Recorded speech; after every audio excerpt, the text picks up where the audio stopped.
நீங்கள் பார்த்துக் கொண்டிருப்பது உங்கள் விஜய்.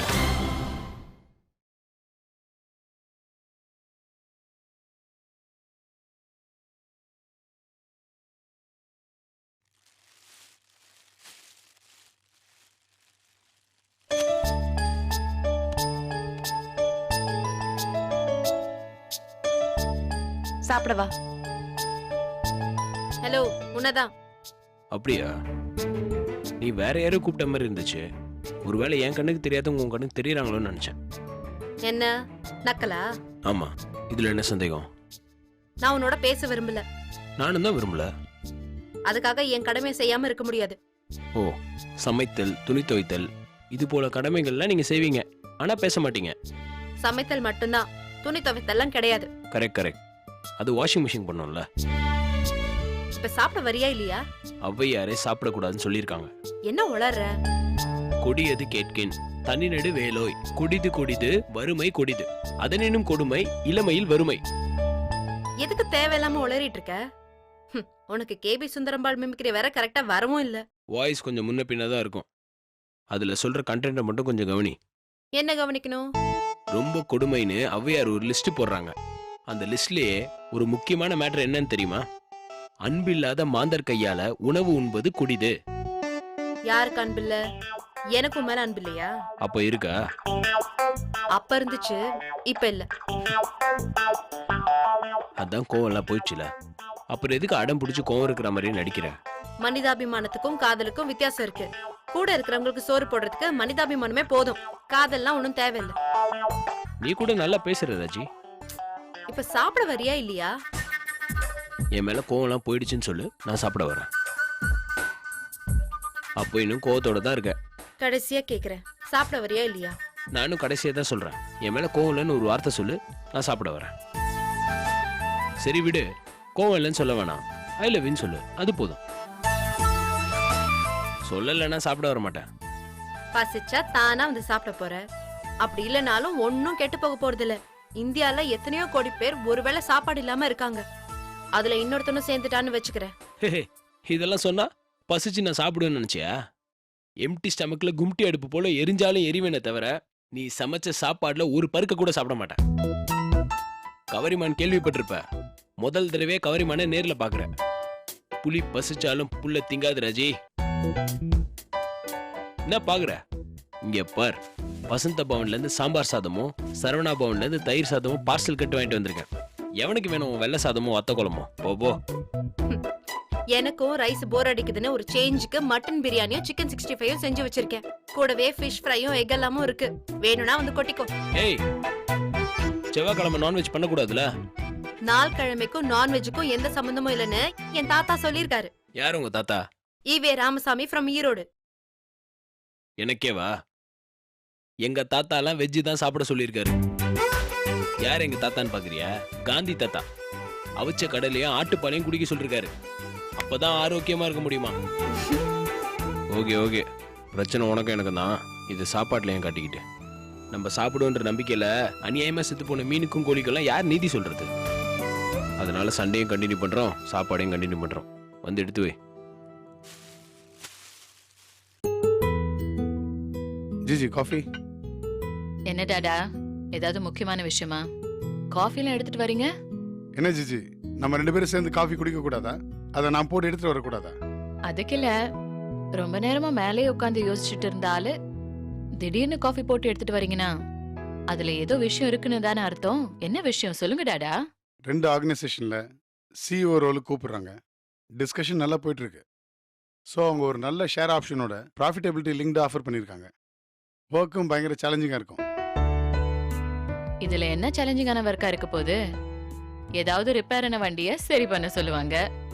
டிஸ்ஃபங்க்ஷனலா இருக்கிற ஆர்கனைசேஷனை எஃபெக்டிவா ஆக்க சொல்லுவாங்க. இதுதான் உங்களோட சேலஞ்சிங் ஜாபா இருக்க முடியும். எனக்கு தெரிஞ்ச விஷயங்களை பண்றதுக்கு நான் முயற்சி பண்றேன். அதுக்குள்ள இருக்கிற சேலஞ்சஸ் தான் அதிகமா இருக்குன்னு சொல்றேன். சேலஞ்சிங்கா இருந்தா என்ன? அதை விட நீ ஒரு பிசினஸ் ஸ்டார்ட் பண்ணு. நீ உன்னோட வேல்யூக்கு தகுந்த மாதிரி ஒரு ஆர்கனைசேஷனை பில்ட் பண்ணலாம். எவ்வளவு பேருக்கு முடியுமோ அவ்வளவு பேருக்கும் எம்ப்ளாய்மெண்ட் கிரியேட் பண்ணலாம். கடந்த 10 வருஷத்துல எத்தனை பேருக்கு வேலை வாய்ப்பு கிடைச்சிருக்குன்னு நினைக்கிறீங்க? வெறும் 20 லட்சம் பேருக்கு தான். உன்ன மாதிரி ஆட்கள் எல்லாம் கம்பெனி ஆரம்பிச்சா பல பேருக்கு டைரக்டாவும் இன்டைரக்டாவும் வேலை வாய்ப்பு கிடைக்கும்.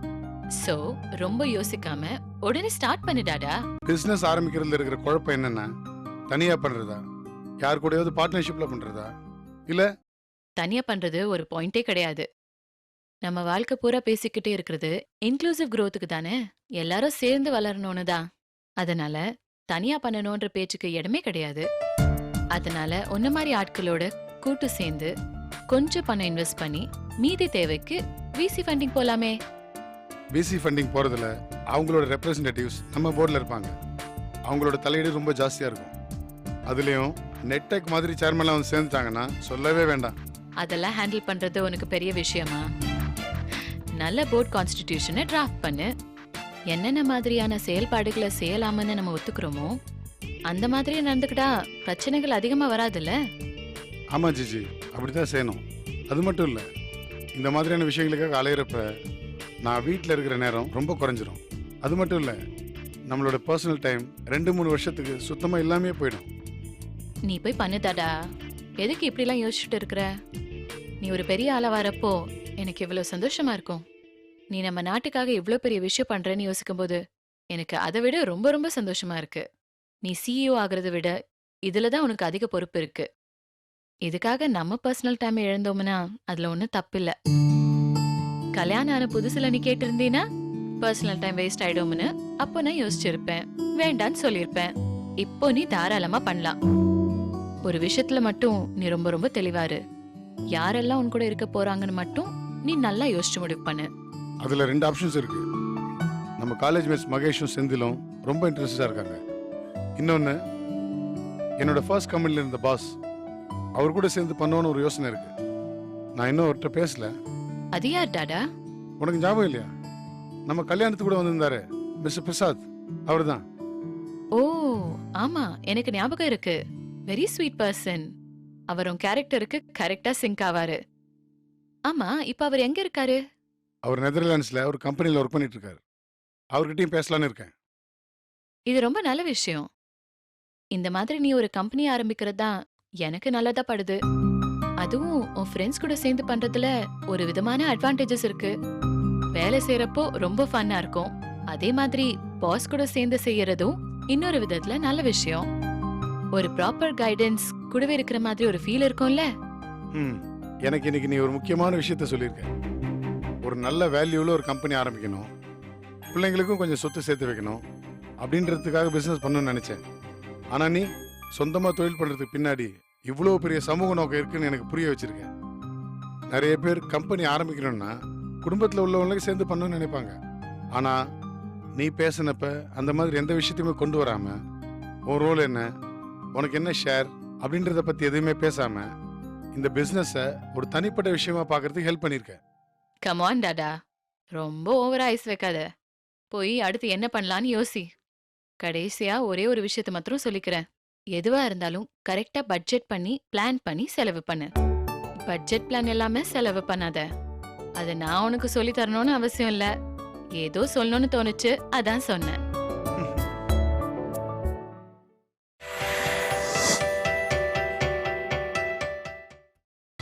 நீங்கள் பார்த்துக் கொண்டிருப்பது உங்கள் விஜய்.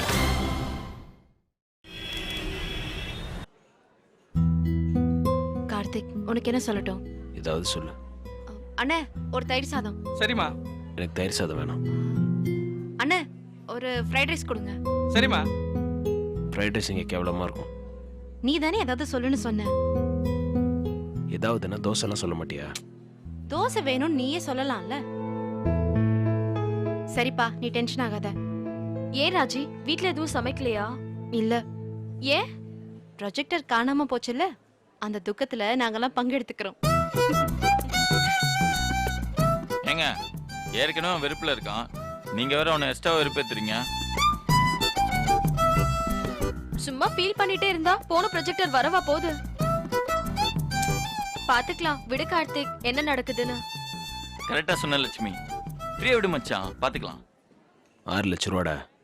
சரிடா, உண்டி ஏந்தி ஓஎம்ஆர் பூரா உள்ள வரேன்டா, கவலைப்படாத. உண்டியிலேந்தி காசு கலெக்ட் பண்ண போறியா? அதுல என்ன மச்சான் தப்பு இருக்கு? உண்டி கொடுத்தோர் உயிர் கொடுத்தோரேன்னு கண்ணதாசன் எழுதி நீ படிச்சதில்ல? கண்ணதாசனா இல்ல காளிதாசனா? சரியான ஆள்றா நீ. கார்த்திக், கவலைப்பட்டு எதுவும் ஆக போறது இல்ல. இப்படியே ஜாலியா இரு. பிரச்சனையை நம்ம ஃபேஸ் பண்ணிக்கலாம். ம். விஷ்ணு, ம். டேவிட் சார் உன்னை சூசன் ரூம் வர சொன்னாரு. என்னம்மா? தெரியலப்பா, உனக்கு ஃபோன் ட்ரை பண்ணிட்டே இருந்தாராம், நீ எடுக்கலைன்னு சொன்னாரு. என்ன விஷயம் ஆல்பர்ட்? என்ன, அந்த ப்ராஜெக்ட் காணாம போச்சு இல்லையா, அது விஷயமா உன்னை கூப்பிட்டு விசாரிப்பாங்கன்னு நினைக்கிறேன். அதுக்கு எதுக்கு விஷ்ணு கூப்பிட்டு விசாரிக்கணும்? என்னப்பா மொத்தத்தையும் ஏன்ட்ட கேட்குறீங்க? டேவிட் என்னை கூப்பிட சொன்னாரு, நான் வந்து கூப்பிட்டேன், அவ்வளோதான். நான் வரமாட்டான்னு போய் சொல்லுங்க. ஓகே, சொல்கிறேன். கார்த்திக், பின்ன என்ன லட்சுமி, இதான் அவங்க விசாரிக்கிற லட்சணமா? ஆஃபீஸில் இருக்கிற மற்றவங்களெலாம் விட்டுட்டு விஷ்ணு கூப்பிட்டு விசாரிக்கணும்னு சொல்கிறாங்க. விசாரிக்க தானே செய்றாங்க, வேற ஒண்ணும் இல்லல்ல. என்ன லட்சுமி சொல்கிறீங்க? இந்த ஆஃபீஸில் கன்ஃபார்மாக இதை பண்ணவே முடியாதுன்ற ஒருத்தனை போய் சந்தேகப்பட்டா கோவம் வருமா வராதா?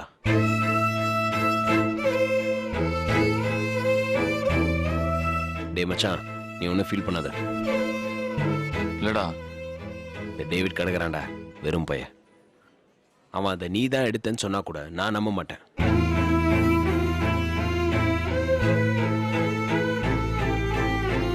ஃப்ரீயா விட்ற, பார்த்துக்கலாம். மச்சான் டேவிட் தான்டா. ஃபோன் எடுக்காத. இல்லடா, நான் போய் என்னன்னு கேட்டு வந்துடுறேன். அந்த ஃபோனை கொடு, நான் பேசுகிறேன். என்ன சார்? விஷ்ணு, நீ எங்க இருக்க? நான் கார்த்தி பேசுகிறேன், சொல்லுங்க. விஷ்ணுவை பார்க்கணும். விஷ்ணு எதுக்கு பார்க்கணுன்றீங்க? இவர் அவனை என் கேபினுக்கு முதல்ல வர சொல்லு. அவங்ககிட்ட என்கொயரி பண்ண வேண்டியிருக்கு. அதெல்லாம் ஒன்றும் தேவையில்ல, அவன் வரமாட்டான். அப்படி அவன் தான் எடுத்தான்னு நீங்கள் சொன்னீங்கன்னா பணத்தை நான் கட்டுறேன், போதுமா? ஃபோனை வைங்க. என்ன மச்சான்? ஒன்றும் இல்லைடா. என்னம்மா அவருக்கு? ஒன்றும் இல்லைடா, விடு. இப்போ எதை வச்சு விஷ்ணுவை சந்தேகப்படுறாங்களா? கேமரால பார்த்தாங்களா? அவன் என்னை தேடிய ரூமுக்கு வந்தானா? ஏன் ஒருத்தரை பார்க்க வரக்கூடாதாமா? அதான் ஏதோ பெரிய பைய எடுத்துட்டு போனானா? என்னது? அது ஒன்றும் இல்லை. பெரிய பையா? நாங்கள் 2 பேரும் புக் எக்ஸிபிஷன் போயிட்டு மொத்த புக்கையும் இங்கே கொண்டு வந்து வச்சிருந்தோம். அதை இவன் எடுத்துட்டு போறதை பார்த்துட்டு இவனை சந்தேகப்படுறாங்க நம்ம புலனாய்வு புலிகள். டேய், நீ என்ன டென்ஷன் ஆகுற? அவன் எங்க டென்ஷன் ஆகுறான், நீ தான் டென்ஷன் ஆகுற. பின்ன ஆவாதா? நான் தான் அந்த ப்ரொஜெக்ட் எடுத்துட்டு போய் வித்திருப்பேன்னு சொன்னப்போ கூட எனக்கு டென்ஷன் ஆகல. இவனை போய் சொல்றானுங்க, அறிவானா அவனுங்களுக்கு? சரி, அப்படியே தூக்கிட்டு போனாலும் எனக்கு ஒரு பிரச்சனை அவன் பார்த்து சும்மா இருப்பானா? எப்படிலாம் யோசிக்கிறானுங்க பாருங்க.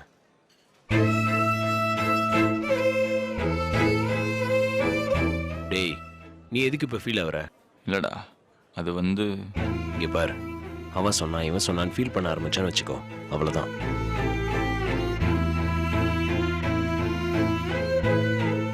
சந்தேகப்படுறவன் பட்டு போறான்டா.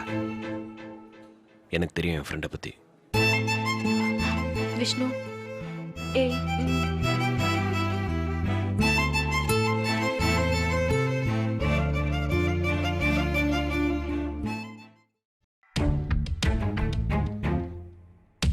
நாங்க உங்களை சந்தேகப்படல சேட்டு. இந்த ப்ரொஜெக்டர் உங்களுக்கு கொடுத்தது யாரு? சேட்டு, உங்க ஃப்ரெண்டு உங்களை பத்தி சொல்றப்போ நீங்க இந்த மாதிரி திருட்டு பொருள்லாம் வாங்கி வைக்கிற ஆள் கிடையாதுன்னு சொன்னாரு. இதுல எங்களோட பேர் மட்டும் இல்ல, உங்க கடையோட பேரும் இன்வால்வ் ஆயிருக்கு. அதுக்காகவாது உண்மையை சொல்லலாம்ல. இங்க பாருங்க தம்பி, நீங்க சொல்ற அதே விஷயத்தை தான் நானும் யோசிச்சுட்டு இருக்கேன். என்னோட ஃப்ரெண்டு கிட்ட அடகுக்கு வந்தே பொருள் அது. சொன்ன டயத்துக்குள்ளே அவங்க பணத்தை கொடுக்கல, அதனாலே இதை விற்க சொல்லி என்கிட்ட கொடுத்தாரு. நீங்க வந்து சொன்னதுக்கு அப்புறம் தான் இது திருட்டு பொருள்னே எனக்கு தெரியுது. ஆமா சேட்டு, ஆபீஸ்ல இருந்து யாரோ இதை திருடிட்டு வந்துட்டாங்க. நீங்க என்ன யோசிக்கிறீங்க? இதுல யோசிக்கிறதுக்கு ஒண்ணும் இல்ல. பேசாம நம்ம போலீஸ்ல கம்ப்ளைண்ட் கொடுத்துடலாமா? சேட்டு, அது எங்களுக்கு தெரியாதா? நாங்க கம்ப்ளைண்ட் கொடுக்கறதா இருந்தா எப்பவோ உங்க மேலேயே கம்ப்ளைண்ட் கொடுத்துருக்க மாட்டோமா? உங்களை ஜெட்டியோட உள்ள தூக்கி உட்கார வச்சிருந்தா உண்மை என்னன்னு தெரிஞ்சிருக்க போகுது. ஆமா, நான் கூட அதை யோசிச்சேன். ஏன் நீங்க என் மேல எதுவும் கம்ப்ளைண்ட் கொடுக்கல? யாரையும் உள்ள தூக்கி போடணுன்றது எங்க நோக்கம் இல்லை சேட்டு. பொருள் திரும்ப கிடைக்கணும். எடுத்தது யாருன்னு தெரியணும், அதான் முக்கியம். அந்த அடமானம் வச்சவர்கிட்ட பொருள் மேலே நிறைய பணம் கொடுத்துருக்காங்கோ. திருட்டு பொருளும் அது இதுன்னு சொல்லி குத்த காசு வராம போயிடுச்சுன்னா அப்படிலாம் ஆகாது. எப்படியும் பொருளை உங்க ஆளுக்கிட்ட கொடுத்தவங்க கிட்ட காசை கொடுத்து பொருளை திரும்ப வாங்க தானே போறான். அவன் யாருன்னு மட்டும் தெரிஞ்சா போதும். பொருளை நான் அவங்க கிட்ட இருந்து வாங்கிக்கிறேன். அவன் பணத்தை கொடுத்துட்டு பொருளை கையிலே வாங்கினதும் நான் மிஸ்ட் கால் தரேன். பணம் கை மாறின அடுத்த செகண்ட் நீங்க அவனை பிடிச்சிடலாம். ஓகே சேட்டு. அட என்னப்பா நீ சேட்டு தான் சுத்தி வளைச்சு பேசுறானா, நீ அதுக்கு மேல சுத்தி வளைச்சுக்கிட்டே? சேட்டு உங்ககிட்ட பொருள் எடுத்தாந்து கொடுத்தது உன் சொந்தக்கார சேட்டு தானே? ஆமா.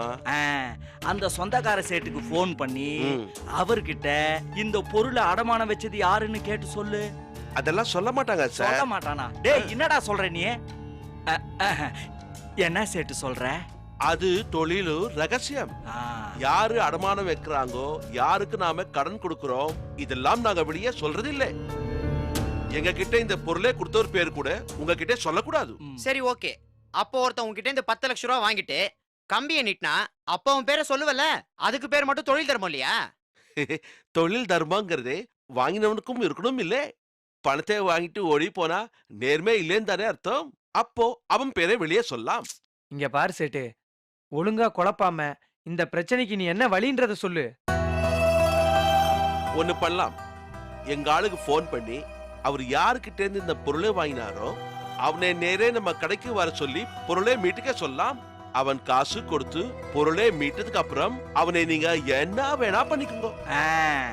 இந்த டீலிங் எனக்கு ரொம்ப பிடிச்சிருக்கு சேட்டு. நீ அவனை மாட்டி விடுற, ஆனா மாட்டி விடல.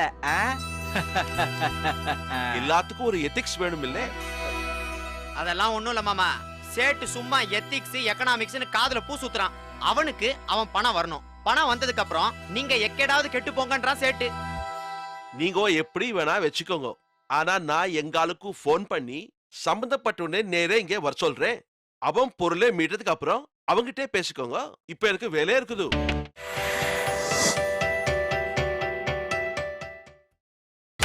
நீங்கள் பார்த்துக் கொண்டிருப்பது உங்கள் விஜய். வாங்க மாப்பிள்ள.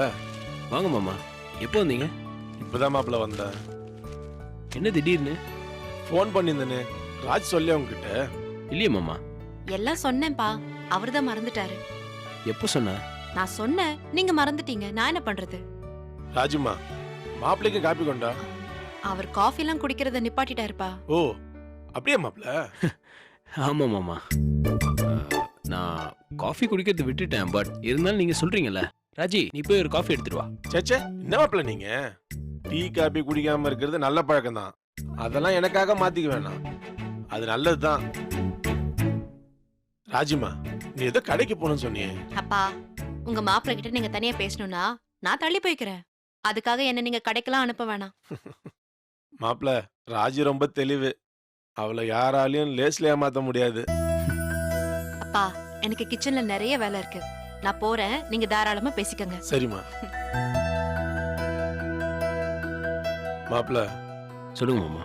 உங்க ஆபீஸ்ல ஒரு பிரச்சனை போயிட்டு இருக்கிறது எனக்கு முன்னாடியே தெரியும். ஆனா அதை பத்தி உங்ககிட்ட பேசுறது கொஞ்சம் சங்கடமா இருந்துச்சு. அதனால தான் நான் எதுவும் பேசல. ராஜி எனக்கு தினம் ஃபோன் பண்ணிடுவா, என்ன நடக்குதுன்னு சொல்லிக்கிட்டே தான் இருந்தா. இல்ல மாமா, அது வந்து மாப்பிள்ள, நீங்க எதுவும் சொல்ல வேணாம் மாப்பிள்ள. இல்ல, நான் இந்த தப்பும் பண்ணல மாமா. அட என்ன மாப்பிள்ள, இதெல்லாம் போய் என்கிட்ட சொல்லிக்கிட்டு. நீங்க என்ன நம்புறீங்களா? அட என்ன மாப்பிள்ள இப்படி கேக்குறீங்க? நான் உங்களை நம்பாம வேற யார் நம்ப போறேன்? நீங்க யாரையாவது கோவப்பட்டு அடிச்சிட்டீங்கன்னு சொன்னா கூட நான் நம்புவேன். ஒரு பொருள் அடிச்சிட்டேன்னு சொல்றானுங்க. உங்க நேர்மையை நாணயத்தையும் நான் சந்தேகப்பட மாட்டேன் மாப்பிள்ள. என் வீட்டு பத்திரத்தை வேணான்னு அனாவசியமா தூக்கி போட்டு வந்தவர் நீங்க. இதுக்கு அப்ப ஆசைப்பட்டிருப்பீங்க? என்னோட ஒரே கவலை வேண்டுதல் எல்லாம் எனக்கும் ராஜுக்கும் தெரிஞ்ச உண்மை இந்த ஊர் உலகத்துக்கும் தெரியணுன்றது தான். எல்லாருக்கும் கெட்ட நேரம் வரும். இதையும் அதே மாதிரி நினைச்சிட்டு கை கழுவி விட்டு போயிட்டே இருக்க வேண்டியதுதான். உண்மையை சொல்ல போனா உங்களை விட ரொம்ப வருத்தம் ராஜிக்கு தான். தினம் ஃபோன் பண்ணி 1 மணி நேரம் என்கிட்ட அழுவா. சொல்றேன், தப்பா எடுத்துக்காதீங்க மாப்பிள்ள. அவளுக்கு இந்த உலகத்துல இருக்கிற எல்லாரையும் விட நீங்க தான் வசதி. சில சமயம் எனக்கு கூட கொஞ்சம் பொறாமையா தான் இருக்கும். ஆனா நீங்க அவளை உள்ளங்கையில வச்சு தாங்கறத பாக்குறப்போ இம்புட்டு பாசத்துக்கும் நீங்க ஒரு தகுதியான ஆள் தான் மாப்பிள்ள. ஆரம்பத்துல நான் கூட யோசிச்சிருக்கேன், என்னடா இந்த பையன்கிட்ட என்ன மந்திரம் இருக்குன்னு. நீங்க 10 நாள் ஊருக்கு வந்துட்டு போனதுல இருந்து ஊர் மொத்தமும் உங்க புராணம் தான். இதெல்லாம் எதுக்கு சொல்றேன்னா, ராஜி எங்களுக்கு எம்புட்டு முக்கியமோ அதே அளவுக்கு நீங்களும் எங்களுக்கு முக்கியம். அது கூட நாங்க பெத்த புள்ள, அதுகிட்ட நாங்க எதுவும் விளக்கம் கொடுக்கணும்னு அவசியம் இல்லை. அதை விட உங்களை நாங்க ரொம்ப நல்லா பாத்துக்கணும். நீங்க நல்லா இருந்தா தானே என் புள்ள நல்லா இருப்பா. எதுவா இருந்தாலும் பெத்த அப்பா அம்மா கிட்ட எப்படி உரிமையா கேட்பீங்களோ அதே மாதிரி என்கிட்டயும் கேட்கலாம். கண்டிப்பா மாமா. எதுக்கு சொல்றேன்னா, உங்க ஆபீஸ்ல உங்க மேல அநியாயமா ஒரு பழி தூக்கி போடுறாங்க. பிச்சை காசு 5-6 லட்ச ரூபாய்க்கு ஆசைப்பட்டு ஆபீஸ் பொருள் எடுத்துறேன்னு சொல்றாங்க. இப்படிப்பட்ட ஒரு இடத்துல வேலை செய்யலாமா மாப்பிள்ள? இல்ல மாமா, இந்த சமயத்துல நம்ம வேலையை விட்டு போயிட்டா அந்த பொருளை நம்ம எடுத்த மாதிரி ஆயிடும். என்ன மாப்பிள்ள, இப்படி ஒரு அநியாய பழியை தூக்கி உங்க மேல போடுறாங்க. இன்னும் என்னெல்லாம் பண்ணுவாங்கன்னு யோசிச்சு கூட பார்க்க முடியல. நம்ம நல்லவனா இருக்கிறது முக்கியம்தான். ஆனா பாக்குற ஒவ்வொருத்தங்கிட்டையும் நான் நல்லவன் நல்லவன் நியாயப்படுத்த வேண்டிய அவசியம் இல்லைல்ல. நம்ம எவ்வளவு செலவு பண்றோம், அந்த மாதிரி இதையும் ஒரு செலவா நினைச்சு தூக்கி போட்டு போயிட்டே இருக்கணும் மாப்பிள்ள. புரியல மாமா. ஒரு நிமிஷம் மாப்பிள்ள.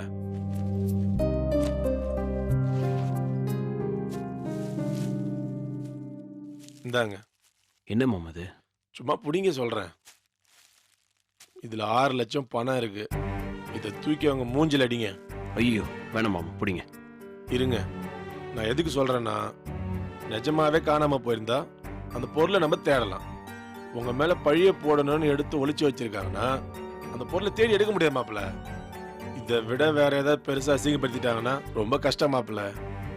சிங்கத்தோட நம்ம சண்டை போடலாம், ஆனா பண்ணிங்களோட நம்ம சண்டை போடக்கூடாது. அது நமக்கு தான் அசிங்கம். இந்த பணத்தை தூக்கி போடுங்க. முடிஞ்சா உங்க வேலையை சேர்த்து தூக்கி போடுங்க. வேற ஏதாவது நல்ல பழப்பா பாத்துக்கலாம். என்ன மாப்பிள்ள அப்படி பாக்குறீங்க?